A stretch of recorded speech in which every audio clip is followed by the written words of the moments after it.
My name is Natalie, and I've been married to my husband, Smith, for 20 years. We met through a friend. We are both in our mid-40s now and live with our daughter, Evelyn, our son, Watson, and Smith's mother, my mother-in-law.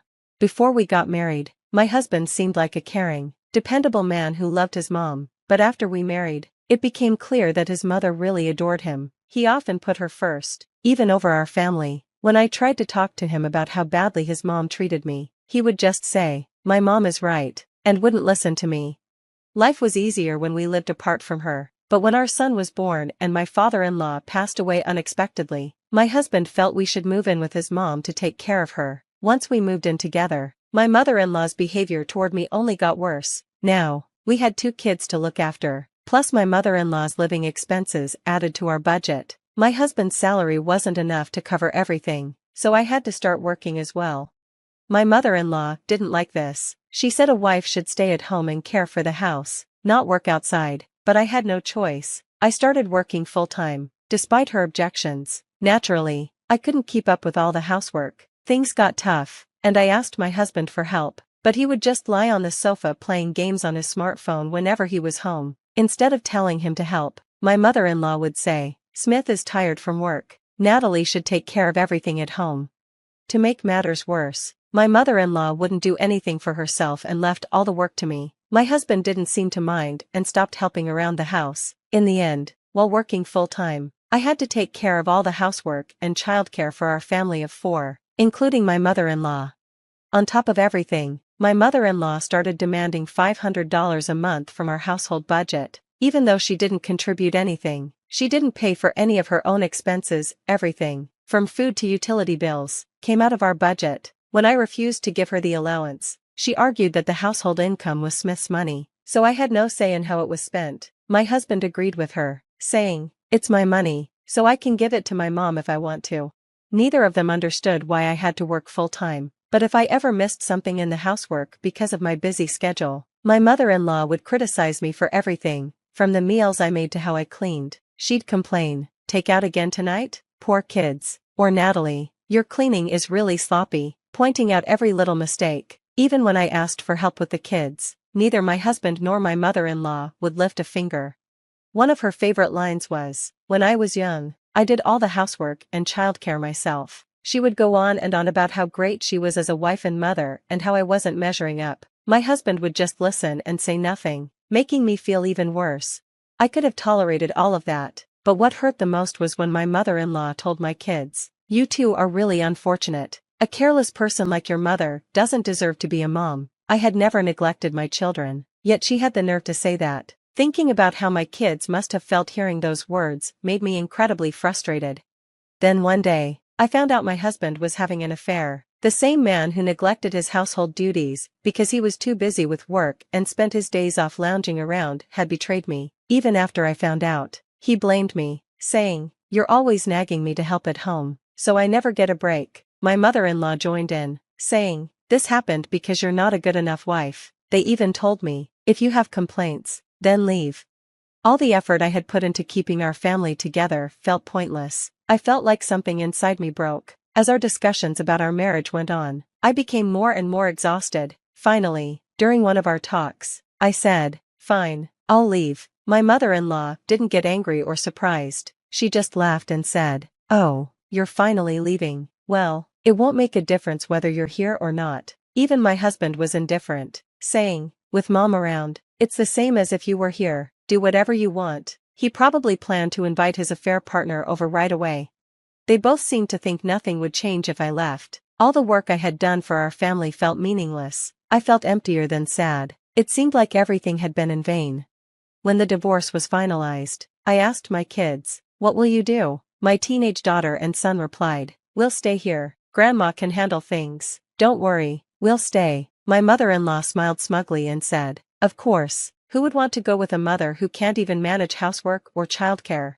Don't worry, I'll take care of everything perfectly from now on." "Unlike you," my mother-in-law sneered. My husband just said, "I feel better leaving it to mom." In the end, I left the house without my kids. A few days later, as I was leaving, my mother-in-law taunted me, "Leaving your kids behind? You're the worst kind of wife."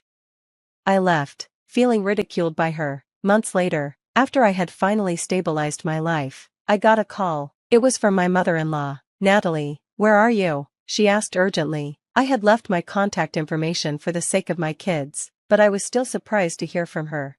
I replied, "Why do you need to know? I have no connection to that house anymore."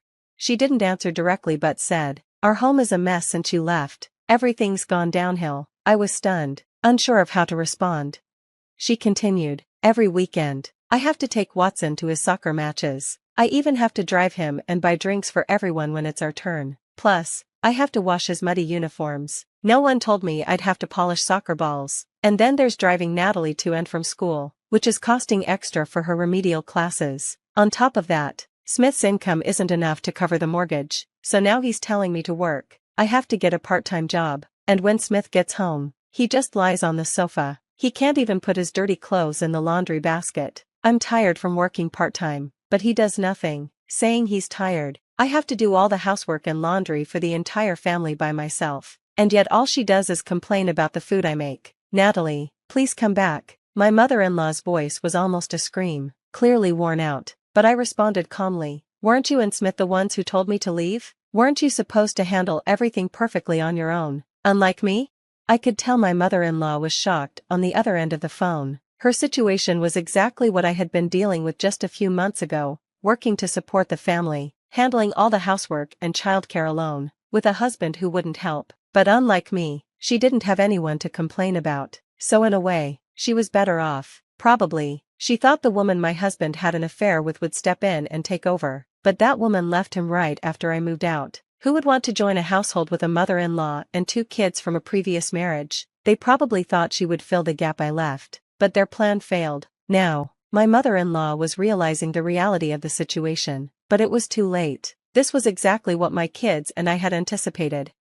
To be clear, Evelyn and Watson are very kind kids. They always offered to help, saying things like, "Mom, let me help or I can do this myself." They saw how their father and grandmother treated me and understood the situation. When I finally decided to leave, I talked to them first. They immediately took my side. "You've done enough, Mom, you should leave," they said. "Dad and Grandma are the ones at fault." They even offered to come with me, but then my daughter added, "Even if we leave, Dad and Grandma will never understand what you've been through." "Yeah, they probably feel relieved," my son added. "We can't let that happen. They should realize how hard it's been for you."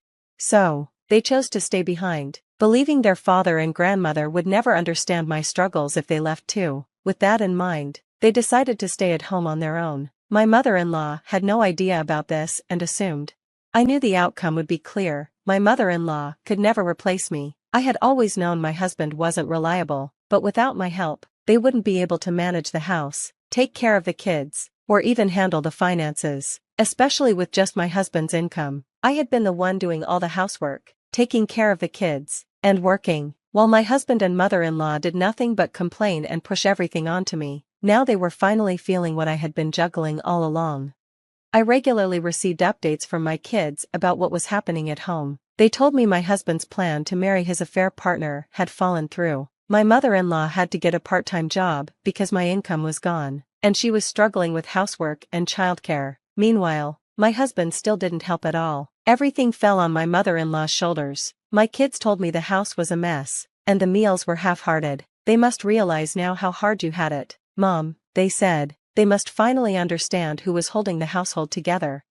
Then my mother-in-law called again, asking me to come back. She sounded relieved, but I firmly replied, "No, I'm not coming back. What I've realized is that I can't trust you or Smith with my children. I'll be taking my daughter and son, they want that too." My mother-in-law sounded confused, but I added, "My kids have been watching all along."